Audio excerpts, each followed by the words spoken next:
Hello, good morning, students. In the third period,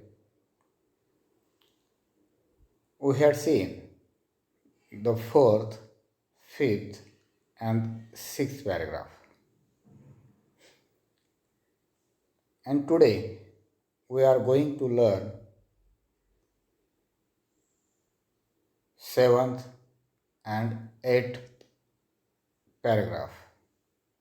Okay? So, let's start now. विद्यार्थी मित्रो, याच्या अगोदरच्या म्हणजे तिसऱ्या तासाला पण चौथा, पाचवा आणि सहावा पॅराग्राफ पाहिलेला आहे. आणि आजच्या तासाला आपण सातवा आणि आठवा पॅराग्राफ पाहत आहोत. The name of the lesson is book review Swami and friends, which is written by R.K. Narayan. Okay, तर चला सुरुवात करूयात. Swami and friends is written in such simple English, it is hard to imagine that it is a work of such a literary genius like R.K. Narayan. Swami and Friends is written in such simple English. विद्यार्थी मित्रो, स्वामी आणि मित्र हे जे पुस्तक आहे, पुस्तक अतिशय सोप्या इंग्रजी भाषेत लिहिलेलं आहे. म्हणजे the language of this book is very simple.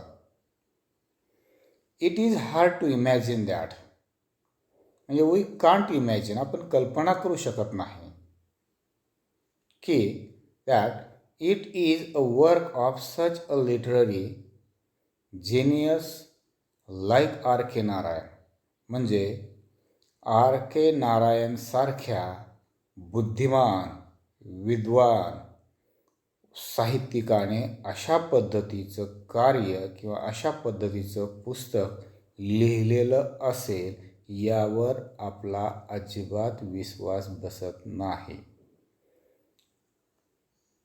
कारण the language is because the language of this book is very simple and easy. कारण ह्या पुस्तकाची भाषा जी आहे ती भाषा इतकी सोपी आणि साधी आहे की हे R.K. नारायणसारख्या बुद्धिमान साहित्यिकाने हे पुस्तक लिहिलेलं असेल यावर कुणीही विश्वास ठेवू शकत नाही. बट इट इज ट्रू, परंतु हे सत्य आहे की हे पुस्तक R.K. नारायण यांनीच लिहिलेलं आहे. Okay, the English used in the book is both plain simple without any troubling words for the kids.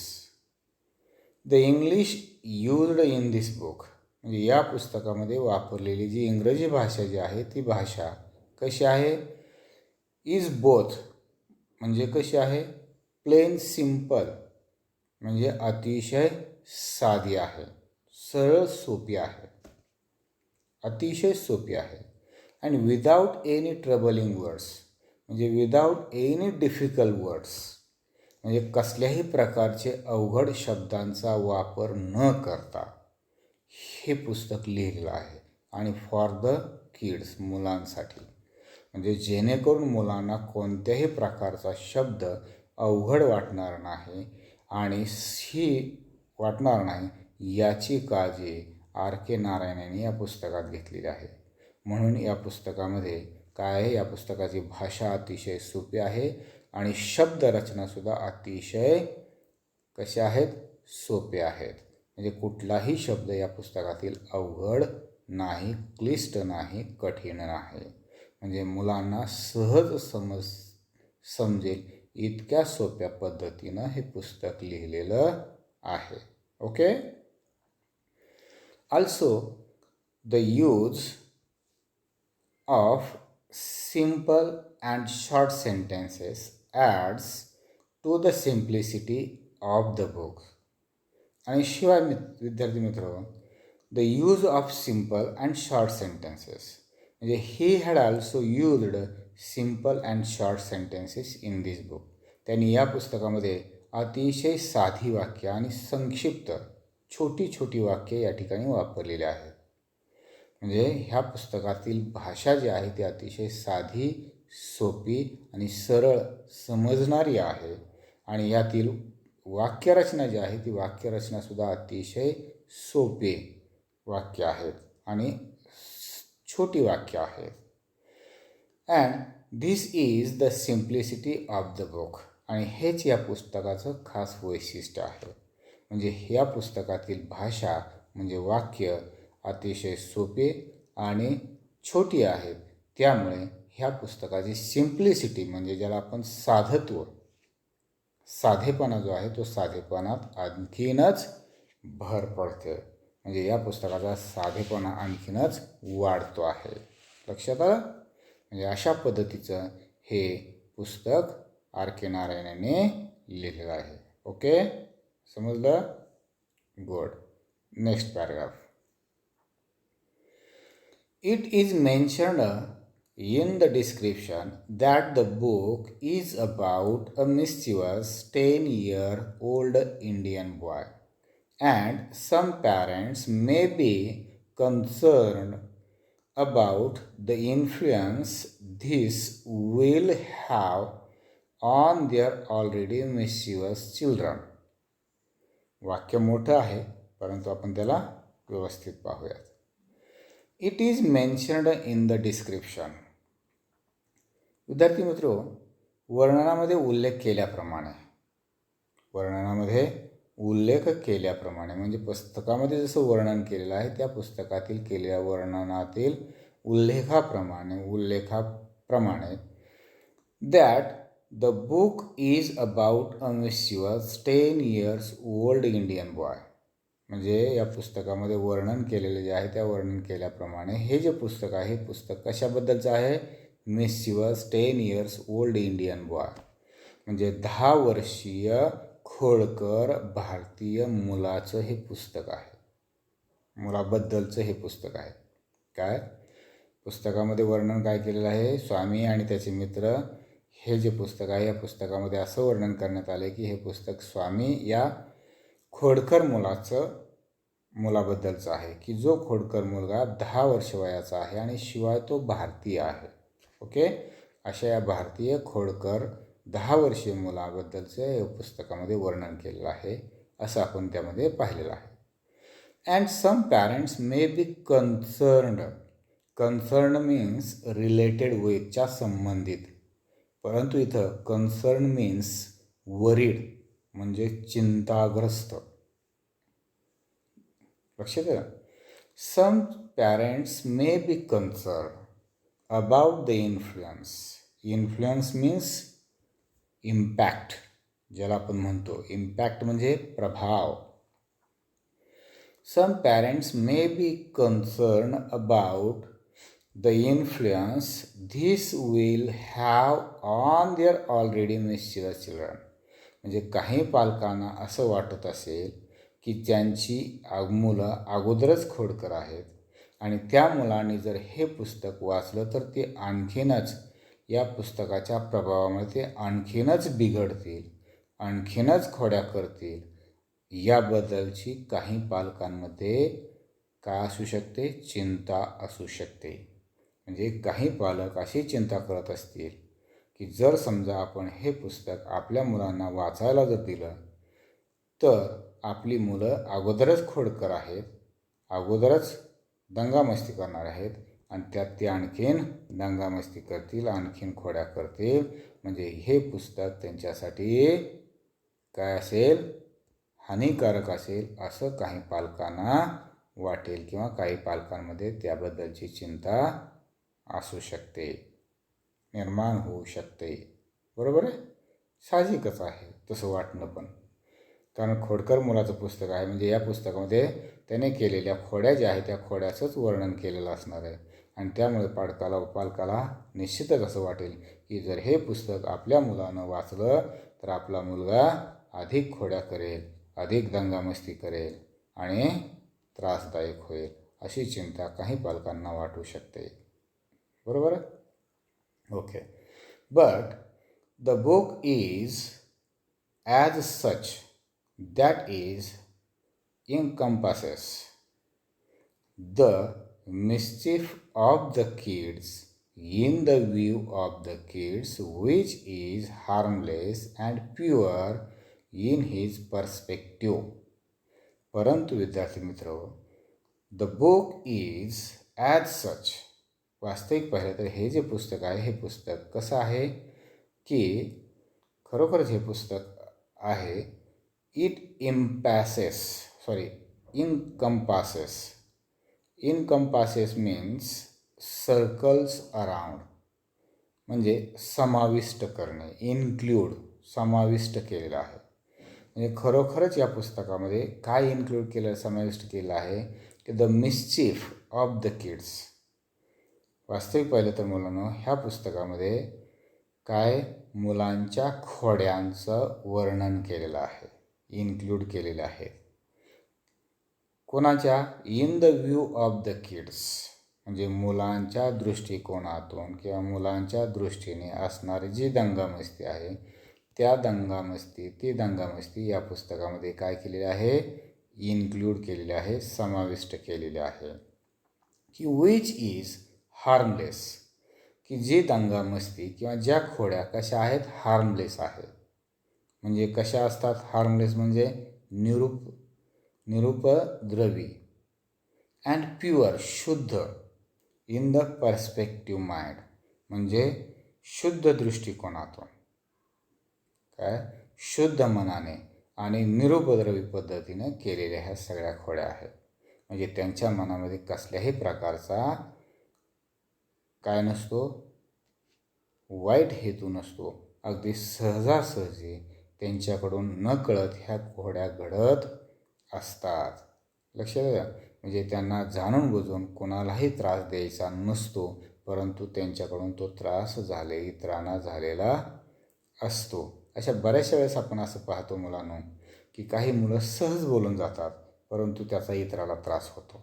परंतु ह्या मुलांना मात्र त्याबद्दलची अजिबात काय नसते, शंका नसते किंवा ते तसा विचार करत नसतात, कारण ते निरुपद्रवी असतात. सहज मनाने ते केलेले असतात, सहज अंतःकरणातून त्या झालेल्या असतात, सहजपणे त्या होत असतात. त्यांना कोणालाही दुखावण्याचा हेतू नसतो. तशा पद्धतीनं ह्या मुलांनी केलेल्या खोड्या सुद्धा या पुस्तकामध्ये वर्णन केलेले आहेत. लक्षात आलं? ठीक आहे, नेक्स्ट पहा. Also amidst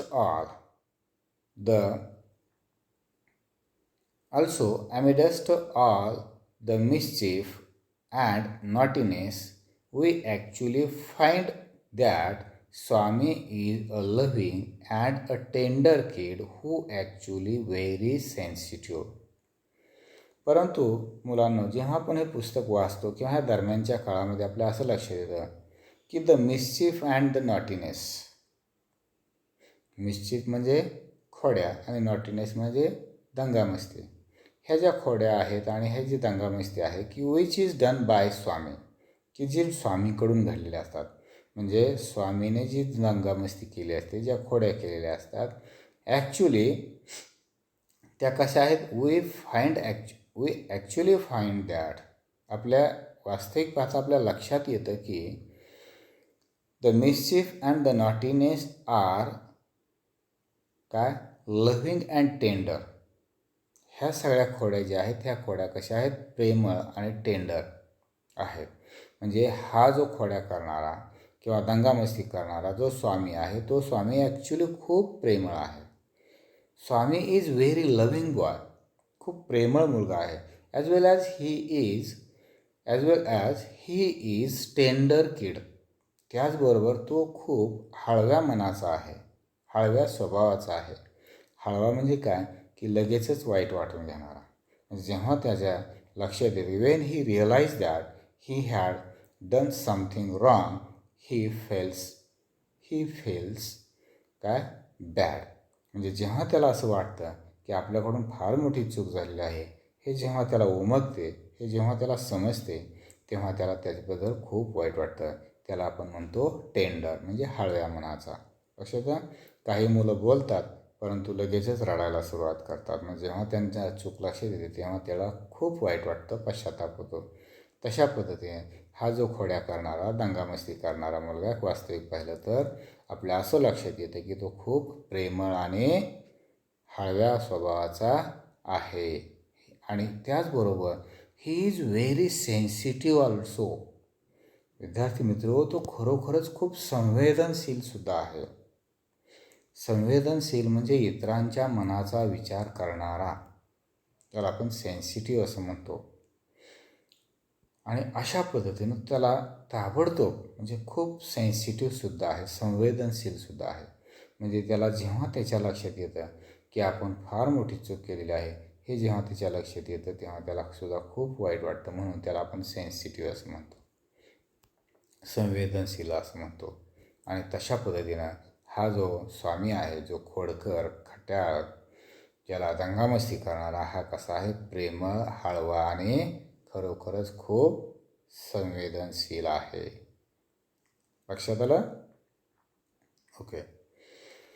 it is also a known fact that mischievous kids are the most sensitive and loving people of all.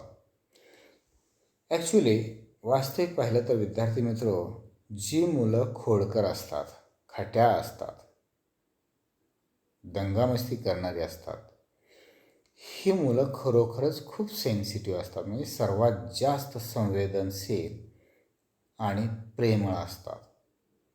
काय, अशी खट्याळ मुलं, अशी खोडकर मुलं ही सर्वात जास्त प्रेमळ आणि संवेदनशील असतात. म्हणजे जरी त्यांच्याकडून दंगा झालेला असेल, जरी त्यांच्याकडून मस्ती झाली असेल, जरी त्यांच्याकडून इतरांना त्रास झालेला असेल, त्यांचा उद्देश इतरांना त्रास देणं हा निश्चित नसतो, परंतु त्यांच्याकडून तो घडत असतो. तशा पद्धतीनं हे घडलेलं असतं. लक्षात आलं? आणि तशा पद्धतीनं अशीच ही खोडकर मुलं असतात, ही खट्याळ मुलं जी असतात, ही मुलं खरोखरच खूप काय असतात, सर्वात जास्त सेन्सिटिव्ह आणि प्रेमळ असतात. ठीक आहे? Okay. And R.K. Narayan does a great job conveying that to all of us. आणि this is the duty of R.K. Narayan. आणि हेच R.K. Narayan यांचं कर्तव्य आहे. किंवा the R.K. Narayan had done a great job to conveying. Convey means expressing. Conveying means expressing, व्यक्त करणे. आणि R.K. नारायण यांनी फार मोठा उत्कृष्ट कार्य केलेलं आहे. टू एक्सप्रेसिंग म्हणजे to express the sensitivity and the lovingness of Swami. आणि R.K. नारायण यांनी या स्वामीच्या सेन्सिटिव्हिटी म्हणजे संवेदनशीलतेचं आणि प्रेमळता कशी आहे ही आपल्यापर्यंत आपल्यासाठी व्यक्त करण्याचं कार्य हे R.K. नारायण यांनी केलेलं आहे. म्हणजेच ही गोष्ट जी आहे, हीच गोष्ट आपल्यापर्यंत पोहोचवण्याचं महत्त्वपूर्ण कार्य. म्हणजे कोणती गोष्ट, म्हणजे खट्याळ मुलं जी असतात, ती खट्याळ मुलं कशी असतात, सर्वात जास्त सेन्सिटिव्ह म्हणजे संवेदनशील आणि प्रेमळ असतात. हीच गोष्ट R.K. नारायण यांनी आपल्यापर्यंत पोहोचवण्याचं महत्त्वपूर्ण कार्य या कथेच्या माध्यमातून केलेलं आहे. लक्षात आलं? काय अडचण नाही. ओके. इथं आपण थांबूयात आणि पुढील भाग पुढील तासाला पाहूयात.